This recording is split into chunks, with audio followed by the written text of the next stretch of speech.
Hi guys, welcome back to our channel Shanvi vlogs. ఈరోజు వీడియోలో నేను మీకు అవుట్ఫిట్ ఫ్రమ్ స్క్రాచ్ చూపిస్తాను. నేను ఈ క్లాత్ మీషో నుండి పర్చేజ్ చేశాను. 2.5 మీటర్స్ వచ్చేసి జస్ట్ 350 రూపీస్ పడింది. ఇప్పుడు నేను మ్యాక్సీ గౌన్ ఎలా కటింగ్ చేయాలో చూపిస్తాను. ఫస్ట్ ఫ్రంట్ పార్ట్ ఎలా కట్ చేయాలో చూడండి. విత్ మెజర్మెంట్స్తో క్లారిటీగా చెప్తాను. బాడీ లెంత్ వచ్చేసి 15 ఇంచెస్ పెట్టాను నేను. షోల్డర్ లెంత్ వచ్చేసి 6 ఇంచెస్ అండ్ మనకి చంకా డౌన్ వచ్చేసి 6 ఇంచెస్ అండ్ ఫైనల్గా చెస్ట్ లూజ్ వచ్చేసి ఇక్కడ నేను 10 ఇంచెస్ పెట్టాము.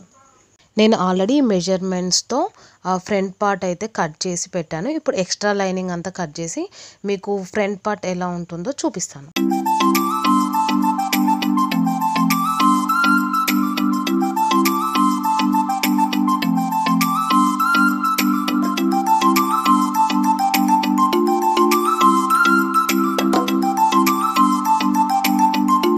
ఇప్పుడు బాటమ్ పార్ట్ కటింగ్ చూసేద్దాం. నేను పైన బాడీ లెంత్ వచ్చేసి 15 ఇంచెస్ పెట్టాను కదా. సో మనం 15 ఇంచెస్ వదిలేసి రిమైనింగ్ మనకి ఎంత లెంత్ కావాలో అంత పెట్టేసుకోవాలి. నేనైతే 37 ఇంచెస్ పెట్టాను. అండ్ ఇంకా నేను అడిషనల్గా కింద మ్యాక్సీ గౌన్కి ఎక్స్ట్రా 6 ఇంచెస్తో కుచ్చులు కూడా పెట్టుకుందామని అనుకున్నాను. సో టోటల్గా 45 ఇంచెస్తో నా గౌన్ లెంత్ అయితే ఉంటుంది. ఇప్పుడు నెక్ పార్ట్ కటింగ్ చూసేద్దాం. ఇక్కడ నేను నెక్ డీప్ వచ్చేసి 6 ఇంచెస్ తీసుకున్నాను అండ్ నెక్ లెంత్ వచ్చేసి 3 ఇంచెస్ తీసుకున్నాను. నేను డైరెక్ట్ క్యాన్వాస్ పేపర్ పైనే నెక్ షేప్ అనేది గీసేస్తున్నాను. నేను పర్ఫెక్ట్ షేప్స్ కోసం ఇలా ఒక రౌండ్ ఆబ్జెక్ట్ తీసుకొని నెక్ షేప్ అయితే డ్రా చేసి నీట్గా కట్ చేసుకోవాలి. విత్ షేప్ అవుట్ అవ్వకుండా చూసుకోవాలి మెయిన్ థింగ్.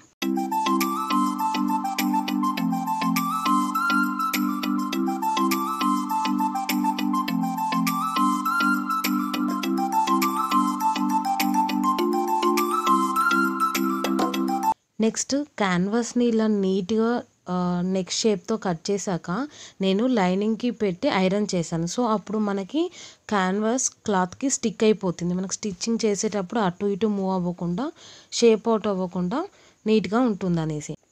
క్యాన్వాస్ని సెంటర్ పాయింట్ చూసుకొని డ్రెస్ ఫ్రంట్ పార్ట్కి స్టిచ్ చేయాలి ఇలా. అండ్ కట్టింగ్ కూడా నీట్గా చేసుకోవాలి షేప్ అవుట్ అవ్వకుండా. ఫైనల్గా మనకి నెక్ పార్ట్ వచ్చేసి ఇలా ఉంటుంది. ఇప్పుడు బ్యాక్ పార్ట్ కటింగ్ చూసేద్దాం. బ్యాక్ డీప్ వచ్చేసి నేను ఇక్కడ 8.5 ఇంచెస్ తీసుకున్నాను అండ్ లెంత్ వచ్చేసి 3 ఇంచెస్తో తీసుకున్నాను. సో మనం ఈ మెజర్మెంట్స్తో బాడీ బ్యాక్ పార్ట్ కట్ చేశాక ఇలా ఉంటుంది.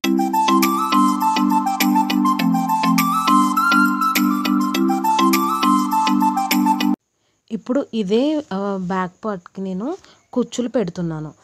నేను నా మ్యాక్సీ గౌన్కి వచ్చేసి నేను మొత్తం అంబ్రెల్లాతో బ్యాక్ పార్ట్కి ఇంకా ఫ్రంట్ పార్ట్కి ఇలా కుచ్చులు కుట్టేసుకుందామని ప్లాన్ చేశాను. సో ఫైనల్గా కుట్టాక ఇది ఫ్రంట్ పార్ట్కి యాడ్ చేశాను కుచ్చులు.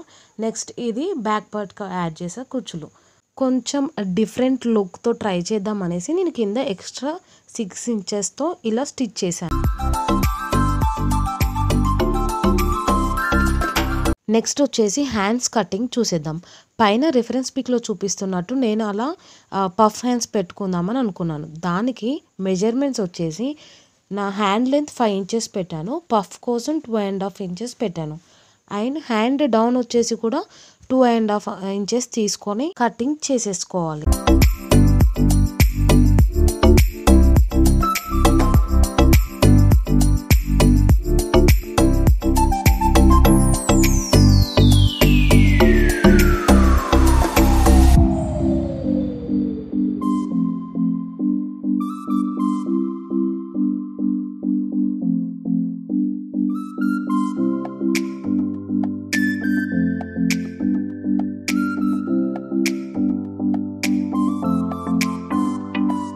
మనం ఫస్ట్ పఫ్ కోసం 2.5 ఇంచెస్ తీసుకున్నాం కదా, అక్కడ మార్క్ చేసుకోవాలి ఇలా. అండ్ డౌన్ సైడ్ కూడా మనకి పఫ్ ఉంది కదా, దానికోసం 4.5 ఇంచెస్ తీసుకుంటున్నాను నేను ఇక్కడ. అది కూడా మార్క్ పెట్టుకోవాలి. అండ్ సెంటర్ పార్ట్ కూడా మార్క్ చేసుకోవాలి. రిఫరెన్స్ పిక్లో మనకి పఫ్కి కింద చిన్న పట్టీ ఉంది కదా, దానికోసం నేను 3 ఇంచెస్ క్లాత్ అయితే తీసుకున్నాను ఇలా.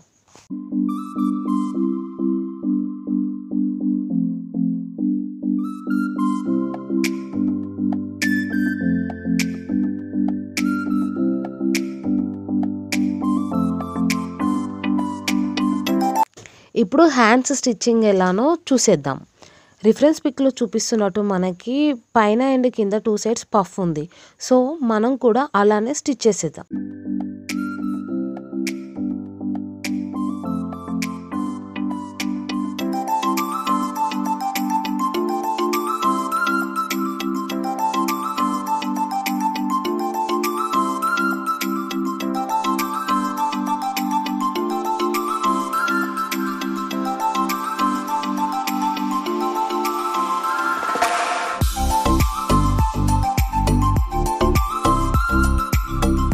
మనకి పఫ్ కింద చిన్న పట్టీ ఉంది కదా, సో అది కూడా ఎలా స్టిచ్చింగ్ చేసుకోవాలో చూసేయండి.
ఇలా 2 హ్యాండ్స్ రెడీ అయ్యాక మనం మెయిన్ డ్రెస్కి హ్యాండ్స్ అటాచ్ చేసుకోవాలి. దానికంటే ముందు మనం షోల్డర్స్ జాయిన్ చేసుకున్నాక హ్యాండ్స్ సెంటర్ పాయింట్ చూసుకొని మనం మెయిన్ డ్రెస్ కానీ హ్యాండ్స్ అటాచ్ చేసుకోవాలి.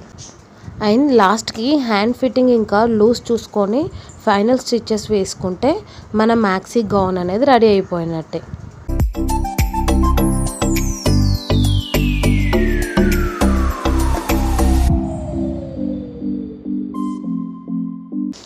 ఇప్పుడు ఫైనల్ లుక్ చూసేద్దాం ఒకసారి మన మ్యాక్సీ గౌన్ ఎలా వచ్చేసిందో.